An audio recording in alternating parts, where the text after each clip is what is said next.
I'm Michael McClear, also known as Kaves. I'm an artist, multimedia artist, from spray can to paintbrush to acting to directing. I started as a graffiti artist. I started at 10 years old. I picked up a spray can and found my voice through a spray can, and pretty made a name for myself on the New York City subways in Brooklyn and New York.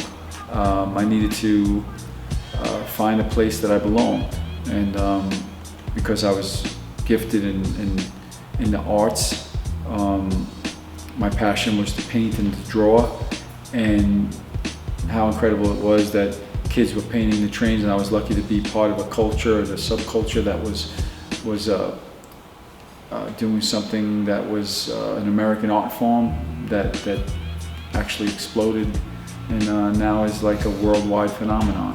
You know, you miss the times when, and the camaraderie of being around your friends and doing something that was pure without any reason to do it just for the love of it. That's one thing that's why I guess we're so reminiscent about it and nostalgic about it, because it was something that was truthful and pure. It was for us, by us, you know. The one piece that stands out that kind of put us on the map, in a sense, put myself on the map, is because there was thousands of kids writing graffiti, and everybody brought their own thing to the table.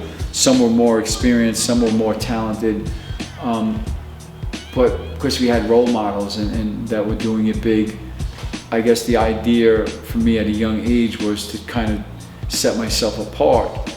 There was one piece that made it into a book called Spray Can Art. That piece that I got into spray can art was a 3 handball court size painting that was, for my age and size, looking back at it now, it was a pretty big task to take on, but I was, you know, ambitious and I was definitely looking to make a name for myself. Over the years of using spray paint, it's toxic.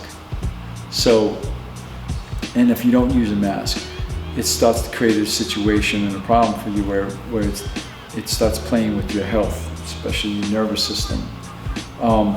So I had a hurdle there. There was a point where I was using paint, and in a couple of hours using this paint, I would feel super fatigued and somewhat ill. So then I figured, okay, well, I'm gonna have to find another solution, and it became a nice solution because then I started using bucket paint and using different material to still achieve that look, but finding a new way to achieve it by just going, you know, approaching it different. Over the years, it just was a natural progression of just picking up different materials. The application of a spray can didn't give me maybe the texture or depth that I was looking for. I've been dealt with a lot of changes in my life, and I've learned how to really roll with the punches. Life as a learning experience, and so you always want to keep learning, you know. So if you stop that, then you just, you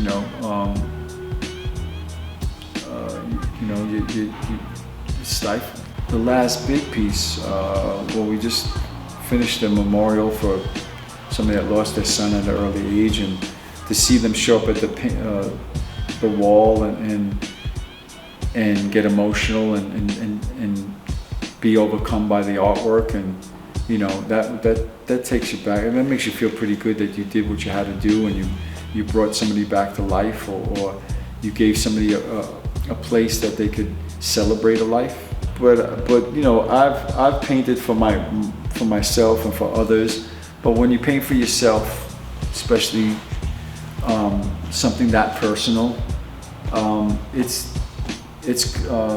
therapeutic, and helps you also find some sort of way to find some way to grieve, or find some relief in something that you could produce, you know.